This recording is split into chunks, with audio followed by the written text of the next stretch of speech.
ਇਹ ਹਫ਼ਤਾਵਾਰ ਬਾਈਬਲ ਦਾ ਦਰਸੀਵਾਜ਼ Plainfield Christian Science Church Independent ਵੱਲੋਂ ਹੈ, ਜਿਹੜਾ ਨਿਊ ਜਰਜ਼ੀ ਅਮਰੀਕਾ ਵਿੱਚ ਹੈ। ਹੋਰ ਮਾਲੂਮਾਤ ਲਈ ਤੁਸੀਂ ਸਾਡੀ ਵੈਬਸਾਈਟ ਵੇਖੋ www.plainfieldcs.com। ਇਹ ਸਬਕ 1 ਅਕਤੂਬਰ 2023 ਐਤਵਾਰ ਦੇ ਦਿਨ ਹਫ਼ਤੇ ਦੇ ਅਖੀਰ ਉੱਤੇ ਤੁਹਾਡੇ ਪੜ੍ਹਨ ਲਈ ਤਿਆਰ ਕੀਤਾ ਗਿਆ ਹੈ। ਮਜ਼ਮੂਨ ਗੈਰ ਅਸਲੀਅਤ, ਸੁਨਹਿਰੀ ਮਤਨ, ਰੋਮੀਓ। ਹੁਣ ਉਹ ਵੇਲਾ ਆ ਗਿਆ ਏ ਭਈ ਤੁਸੀਂ ਨੀਂਦਰ ਤੋਂ ਜਾਗੋ, ਕਿਉਂ ਜੇ ਜਿਸ ਵੇਲੇ ਅਸੀਂ ਈਮਾਨ ਲਿਆਏ ਸੀ ਉਸ ਵੇਲੇ ਦੇ ਮੁਕਾਬਲੇ ਹੁਣ ਸਾਡੀ ਮੁਕਤੀ ਬਹੁਤੀ ਨੇੜੇ ਹੈ। ਜਵਾਬੀ ਪੜ੍ਹਾਈ। ਇਫਸੀਓਂ ਮਤਲਬ ਖੁਦਾਵੰਦ ਵਿੱਚ ਤੇ ਉਹਦੀ ਕੁਦਰਤ ਦੇ ਜ਼ੋਰ ਵਿੱਚ ਮਜ਼ਬੂਤ ਬਣੋ, ਰੱਬ ਦੇ ਸਾਰੇ ਹਥਿਆਰ ਬੰਨ੍ਹ ਲਵੋ ਤਾਂ ਜੋ ਤੁਸੀਂ ਇਬਲੀਸ ਦੇ ਮਨਸੂਬਿਆਂ ਦੇ ਮੁਕਾਬਲੇ ਵਿੱਚ ਕਾਇਮ ਰਹਿ ਸਕੋ। ਕਿਉਂ ਜੇ ਅਸੀਂ ਲਹੂ ਤੇ ਗੋਸ਼ਤ ਨਾਲ ਲੜਾਈ ਨਹੀਂ ਕਰਨੀ ਏ, ਬਲਕਿ ਹਕੂਮਤ ਵਾਲਿਆਂ ਤੇ ਇਖਤਿਆਰ ਵਾਲਿਆਂ ਤੇ ਇਸ ਜੱਗ ਦੇ ਹਨੇਰੇ ਦੇ ਹਾਕਮਾਂ ਤੇ ਸ਼ਰਾਰਤ ਦੀਆਂ ਉਹਨਾਂ ਫੌਜਾਂ ਦੇ ਨਾਲ ਜਿਹੜੀਆਂ ਅਸਮਾਨੀ ਥਾਵਾਂ ਵਿੱਚ ਨੇ। ਇਸ ਲਈ ਤੁਸੀਂ ਰੱਬ ਦੇ ਹਥਿਆਰ ਬੰਨ੍ਹ ਲਵੋ ਤਾਂ ਜੋ ਭੈੜੇ ਦਿਨ ਵਿੱਚ ਮੁਕਾਬਲਾ ਕਰ ਸਕੋ ਤੇ ਸਾਰੇ ਕੰਮਾਂ ਨੂੰ ਪੂਰਾ ਕਰਕੇ ਕਾਇਮ ਰਹਿ ਸਕੋ। ਇਸ ਲਈ ਸੱਚਾਈ ਨਾਲ ਆਪਣੀ ਕਮਰ ਬੰਨ੍ਹ ਕੇ ਤੇ ਰਾਸਤਬਾਜ਼ੀ ਦਾ ਬਖਤਰ ਲਾ ਕੇ ਤੇ ਪੈਰਾਂ ਵਿੱਚ ਸੁਲ੍ਹਾ ਦੀ ਖੁਸ਼ਖਬਰੀ ਦੀ ਤਿਆਰੀ ਦੀਆਂ ਜੁੱਤੀਆਂ ਪਾ ਕੇ ਤੇ ਉਹਨਾਂ ਸਾਰਿਆਂ ਦੇ ਨਾਲ ਈਮਾਨ ਦੀ ਸਿਪਰ ਲਾ ਕੇ ਕਾਇਮ ਰਹੋ, ਜਿਹਦੇ ਨਾਲ ਤੁਸੀਂ ਉਸ ਸਰੀਰ ਦੇ ਸਾਰੇ ਬਲਦੇ ਹੋਏ ਤੀਰਾਂ ਨੂੰ ਬੁਝਾ ਸਕੋ। ਦਰਸੀਵਾਜ਼ ਬਾਈਬਲ ਵਿੱਚੋਂ ਪਦਾਇਸ਼।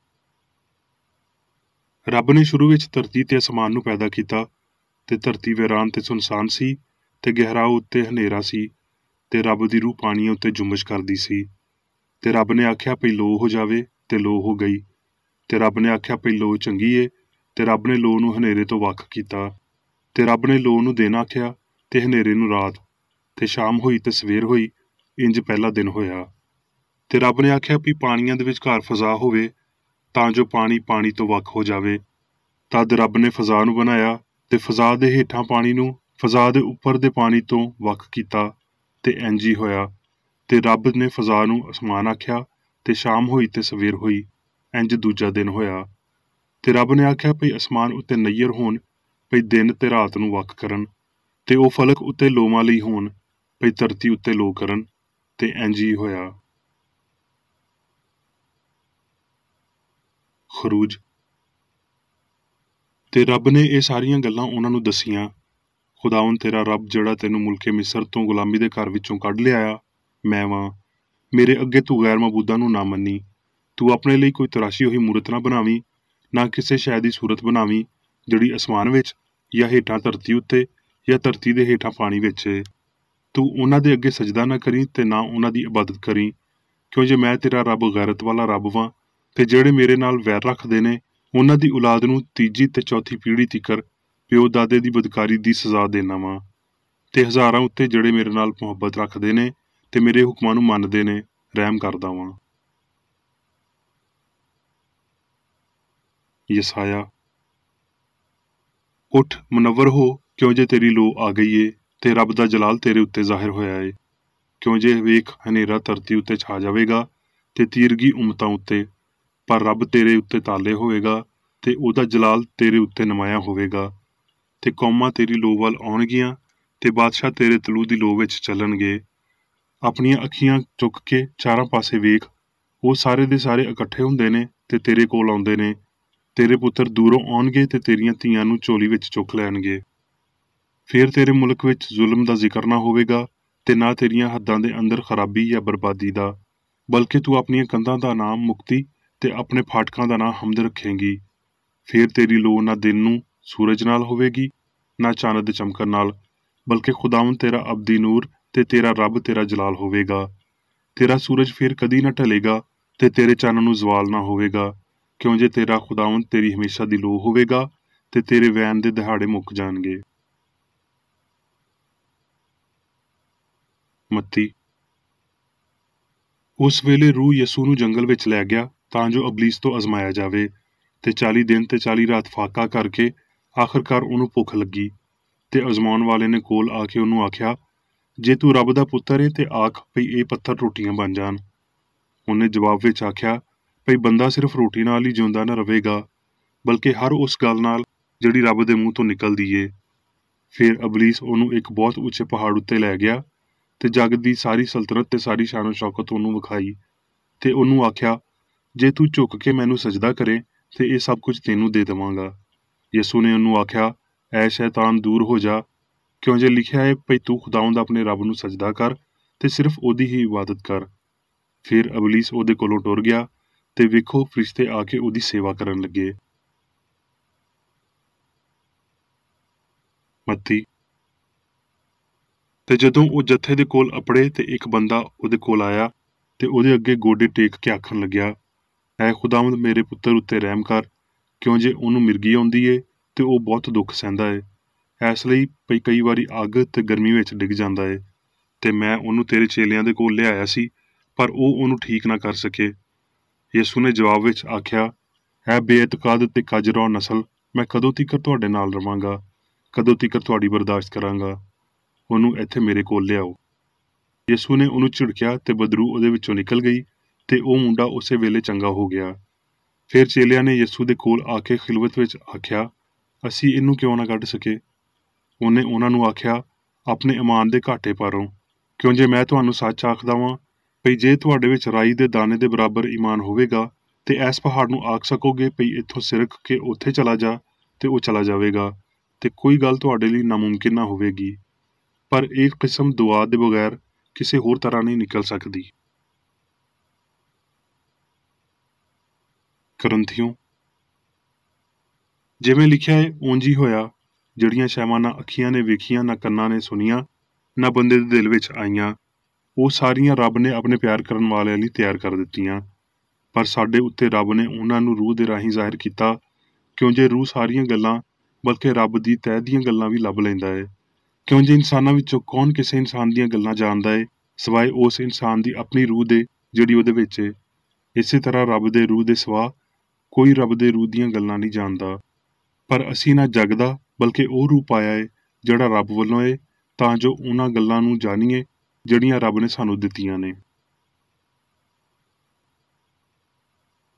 हुण मैं मीरी बेकर रेडी दी लिखी हुई क्रिश्चियन साइंस दी दरसी किताब साइंस ते सेहत आयतां दी कुंजी दे नाल विचों लईआं होईआं लिखाइयां पढ़ांगा। साइंस ते सेहत। हयाती सच्चाई ते प्यार इलाही साइंस दीयां असलीयतां ने उन्हां दी शुरुआत ईमान विच हुंदी है ते इह रूहानी समझ विच पूरे मदार दे नाल चमकदे ने। जिवें बदल सूरज नूं लुको लैंदा है पर ਉਹਨੂੰ बुझा नहीं सकदा, उंज ही झूठा अकीदा आरजी तौर ते ना बदलण वाली हमांगी दी आवाज़ नूं चुप करा दिंदा है, पर झूठा अकीदा ईमान आस ते फुल्लां नाल लदी हुई साइंस नूं तबाह नहीं कर सकदा। जिहदी इस्तलाह मादी फहम है वो शैवां दे बस फानी आरजी फहम दी रिपोर्ट कर सकदा है, जबकि रूहानी फहम बस सच्चाई दी गवाही दे सकदा है। मादी फहम लई गैर असली तद तिकर असली रहिंदा है जद तिकर भई क्रिश्चियन साइंस दे राहीं इस फहम नूं ठीक नहीं कीता जांदा। पैदाइश 1 बाब 7 आयत। तद रब ने फिजा नूं बनाया ते फिजा दे हेठां दे पानी नूं फिजा दे उपर दे पानी तो वख कीता ते इंज ही होया। रूह उस फहम तो आगाह करदी है जिहड़ी शाउर नूं उच्चा करदी ते सच्चाई वल रहनुमाई दिंदी है। जबूर दे लखारी ने आख्या बहरां दी आवाज़ तो समंदर दीयां जबरदस्त छालां तो भी खुदावंद उच्चा ते कादर है। रूहानी हिस्स रूहानी नेकी दा शाउर है, फहम असली ते गैर असली दे विचकार हदबंदी दी लकीर है। रूहानी फहम सियान यानी हयाती सच्चाई ते मुहब्बत नूं खोलदा है ते इलाही हिस्स नूं क्रिश्चियन साइंस विच संसार दा रूहानी सबूत दिंदिआं होए ज़ाहिर करदा है। ਇਹ ਫਹਿਮ ਸ਼ਾਉਰੀ ਨਹੀਂ ਹੈ, ਮੁਹੱਕਕਾਨਾ ਹਾਸਲਾਤਾਂ ਦਾ ਨਤੀਜਾ ਨਹੀਂ ਹੈ। ਇਹ ਚਾਨਣ ਵਿੱਚ ਲਿਆਉਂਦਿਆਂ ਹੋਏ ਸਾਰੀਆਂ ਸ਼ੈਵਾਂ ਦੀ ਅਸਲੀਅਤ ਹੈ। ਰੱਬ ਦਾ ਤਸੱਵੁਰ ਲਾਫਾਨੀ, ਲਾਖਤਾ, ਲਾਮਹਿਦੂਦ ਦੀ ਅਕਾਸੀ ਕਰਦਾ ਹੈ। ਫਾਨੀ, ਖਤਾਕਾਰ ਤੇ ਮਹਿਦੂਦ ਇਨਸਾਨੀ ਅਕੀਦੇ ਨੇ ਜਿਹੜੇ ਆਪਣੇ ਆਪ ਲਈ ਅਜਿਹੇ ਕੰਮ ਵੰਡਦੇ ਨੇ ਜਿਹੜੇ ਉਹਨਾਂ ਲਈ ਨਾਮੁਮਕਿਨ ਹੋਣ, ਜਿਹੜੇ ਸੱਚਾਈ ਤੇ ਝੂਠ ਦੇ ਵਿਚਾਲੇ ਅੱਡ ਕਰਦੇ ਨੇ। ਅਸਲ ਦੇ ਬਿਲਕੁਲ ਉਲਟ ਸ਼ੈਵਾਂ ਅਸਲ ਦਾ ਪਰਛਾਵਾਂ ਨਹੀਂ ਬਣ ਸਕਦੀਆਂ। ਇਸ ਲਈ रूह दा परछावां ना हुंदिआं होए मादे दा कोई असली वजूद नहीं है। समझ रब दी एक खसलत है ਅਜਿਹੀ ਖਸਲਤ ਜਿਹੜੀ ਕ੍ਰਿਸਚਨ ਸਾਇੰਸ ਨੂੰ ਇੱਕ ਮਫਰੂਜ਼ੇ ਤੋਂ ਵੱਖ ਕਰਦੀ ਤੇ ਸੱਚਾਈ ਨੂੰ ਹਤਮੀ ਕਰਾਰ ਦਿੰਦੀ ਏ। ਅਸਮਾਨ, ਰੂਹਾਨੀ ਸਮਝ, ਸੱਚਾਈ ਤੇ ਗਲਤੀ ਦੇ ਵਿਚਕਾਰ, ਰੂਹ ਤੇ ਨਾਮ ਨਿਹਾਦ ਮਾਦੇ ਦੇ ਵਿਚਕਾਰ ਹੱਦਬੰਦੀ ਦੀ ਇੱਕ ਸਾਇੰਸੀ ਲਕੀਰ। ਕ੍ਰਿਸਚਨ ਸਾਇੰਸ ਦੇ ਮੁਤਾਬਕ ਇਨਸਾਨ ਦੀਆਂ ਸਿਰਫ ਉਹੀ ਹਿੱਸਾ ਰੂਹਾਨੀ ਨੇ ਜਿਹੜੀਆਂ ਇਲਾਹੀ ਸਿਆਣ ਤੋਂ ਜ਼ਾਹਿਰ ਹੁੰਦੀਆਂ ਨੇ। ਖਿਆਲ ਰੱਬ ਤੋਂ ਇਨਸਾਨ ਵਿੱਚ ਮੁੰਤਕਿਲ ਹੁੰਦੇ ਨੇ, ਪਰ ਨਾ ਹੀ ਅਹਿਸਾਸ ਤੇ ਨਾ ਹੀ ਰਿਪੋਰਟ ਮਾਦੀ ਬਦਨ ਤੋਂ ਸਿਆਣ ਵਿੱਚ ਜਾਂਦੇ ਨੇ। ਬਾਹਮੀ ਰਾਬਤਾ ਹਮੇਸ਼ਾ ਰੱਬ ਤੋਂ ਹੋ ਕੇ ਉਹਦੇ ਖਿਆਲ ਯਾਨੀ ਇਨਸਾਨ ਤੀਕਰ ਜਾਂਦਾ ਏ। ਮਾਦਾ ਹਸਾਸ ਨਹੀਂ ਹੁੰਦਾ ਤੇ ਚੰਗਿਆਈ ਜਾਂ ਬੁਰਾਈ, ਖੁਸ਼ੀ ਜਾਂ ਪੀੜ ਤੋਂ ਵਾਕਿਫ ਨਹੀਂ ਹੁੰਦਾ। ਇਨਸਾਨ ਦੀ ਇਨਫਰਾਦੀਅਤ ਮਾਦੀ ਨਹੀਂ ਏ। ਰੂਹਾਨੀ ਫਹਿਮ ਰੱਬ ਨੂੰ ਸਮਝਣ ਦੀ ਇੱਕ ਬਾਖਬਰ ਮਤਵਾਤਰ ਸਲਾਹੀਅਤ ਏ। ਇਹ ਈਮਾਨ ਲਫ਼ਜ਼ਾਂ ਦੇ ਰਾਹੀਂ ਦੇ ਉੱਤੇ ਈਮਾਨ ਕੰਮਾਂ ਦੇ ਰਾਹੀਂ ਦੀ ਬਰਤਰੀ ਨੂੰ ਜ਼ਾਹਿਰ ਕਰਦਾ ਏ। ਉਹ ਅਕੀਦਾ ਜਿਹੜਾ ਮਾਦਾ ਸੋਚਦਾ, ਵੇਖਦਾ ਜਾਂ ਮਹਿਸੂਸ ਕਰਦਾ ਏ, ਉਹ ਇਸ ਅਕੀਦੇ ਤੋਂ ਬਹੁਤਾ ਅਸਲੀ ਨਹੀਂ ਹੁੰਦਾ ਜਿਹਦੇ ਤੋਂ ਮਾਦਾ ਮਜ਼ਾ ਲੈਂਦਾ ਜਾਂ ਤਕਲੀਫ ਸਹਿੰਦਾ ਏ।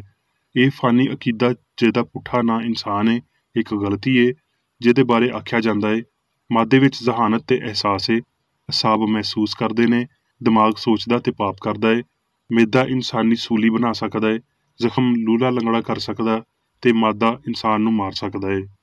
ਨਾਮ ਨਿਹਾਦ ਮਾਦੀ ਹਿੱਸਾਂ ਦੀ ਇਹ ਸਲਾਹ ਫਾਨੀ ਇਨਸਾਨਾਂ ਨੂੰ ਸ਼ਿਕਾਰ ਬਣਾਉਂਦੀ ਏ, ਜਿਵੇਂ ਪਈ ਹਯਾਤੀ ਦੇ ਇਲਮ ਤੇ ਬਿਮਾਰੀ ਦੇ ਇਲਮ ਵਿੱਚ ਸਿਖਾਇਆ ਗਿਆ ਏ, ਤਾਂ ਜੋ ਝੂਠੀ ਗਵਾਹੀ ਤੇ ਇੱਥੇ ਤੀਕਰ ਪਈ ਉਹਨਾਂ ਗਲਤੀਆਂ ਦੀ ਵਡਿਆਈ ਕੀਤੀ ਜਾਵੇ ਜਿਨ੍ਹਾਂ ਨੂੰ ਰੂਹਾਨੀ ਫਹਿਮ ਤੇ ਸਾਇੰਸ ਦੇ ਰਾਹੀਂ ਸੱਚਾਈ ਨਾਲ ਤਬਾਹ ਕਰ ਦਿੱਤਾ ਜਾਂਦਾ ਏ।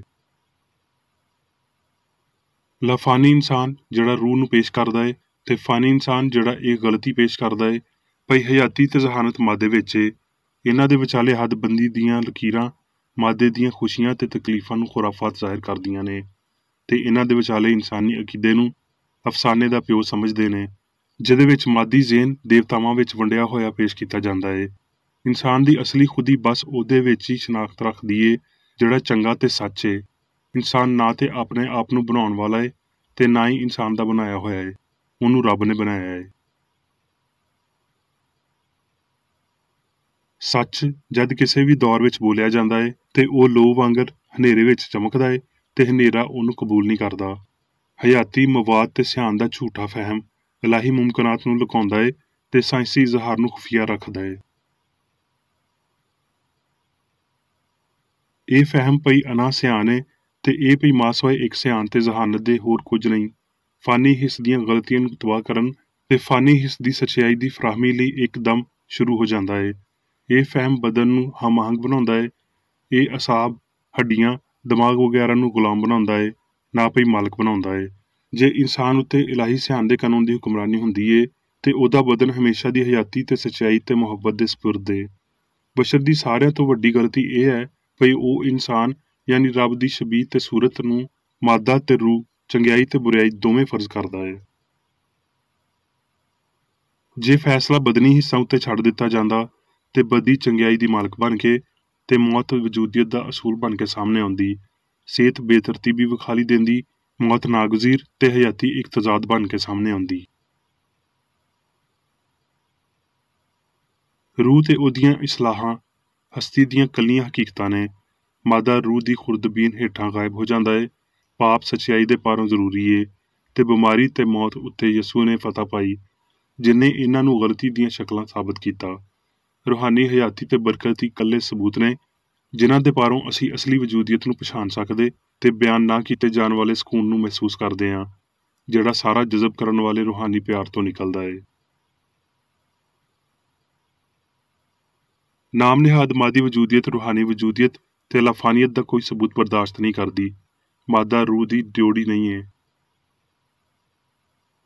ਯਸੂ ਨੇ ਅਮਲੀ ਤੌਰ ਤੇ ਇਸ ਮੌਜੂ ਦੀ ਵਜ੍ਹਾ ਦੱਸੀ ਤੇ ਆਪਣੀ ਰੂਹਾਨੀਅਤ ਦੀ ਨਿਉ ਉੱਤੇ ਬਿਮਾਰੀ, ਪਾਪ ਤੇ ਮੌਤ ਨੂੰ ਕਾਬੂ ਕੀਤਾ। ਮਾਦੀ ਸ਼ੈਵਾਂ ਦੇ ਅਦਮ ਨੂੰ ਸਮਝਦਿਆਂ ਹੋਏ ਉਹਨੇ ਬਦਨ ਤੇ ਰੂਹ ਨੂੰ ਦੋ ਮੁਤਜ਼ਾਦਾਂ ਦੇ ਤੌਰ ਤੇ, ਗਲਤੀ ਤੇ ਸੱਚਾਈ ਦੇ ਤੌਰ ਤੇ ਬਿਆਨ ਕੀਤਾ, ਜਿਹੜੇ ਕਿਸੇ ਵੀ ਤਰ੍ਹਾਂ ਇੱਕ ਦੂਜੇ ਦੀ ਖੁਸ਼ੀ ਤੇ ਵਜੂਦੀਅਤ ਵਿੱਚ ਕੋਈ ਕਿਰਦਾਰ ਅਦਾ ਨਹੀਂ ਕਰਦੇ। ਯਸੂ ਜਾਣਦਾ ਸੀ ਭਈ ਜਿਉਂਦਾ ਕਰਨ ਵਾਲੀ ਤੇ ਰੂਹ ਏ, ਬਦਨ ਤੋਂ ਕੁਝ ਫਾਇਦਾ ਨਹੀਂ। ਇਨਸਾਨ ਰੱਬ ਯਾਨੀ ਰੂਹ ਦਾ ਮਾਵਨ ਏ, ਹੋਰ ਕਿਸੇ ਦਾ ਨਹੀਂ। ਰੱਬ ਦਾ ਹੋਣਾ ਲਾਮਤ ਨਹੀਂ, ਆਜ਼ਾਦੀ, ਹਮਾਂਗੀ ਤੇ ਬਹੁਤ ਜ਼ਿਆਦਾ ਸਕੂਨ ਦਾ ਹੋਣਾ ਹੈ। ਹਯੂਰ ਦੇ ਆਰਸ਼ ਕਾਹਨ ਵਾਂਗਰ ਪਾਕ ਤਰੀਨ ਥਾਂ ਵਿੱਚ ਦਾਖਲ ਹੋਣ ਲਈ ਇਨਸਾਨ ਆਜ਼ਾਦ ਹੈ, ਯਾਨੀ ਰੱਬ ਦੀ ਸਲਤਨਤ ਵਿੱਚ।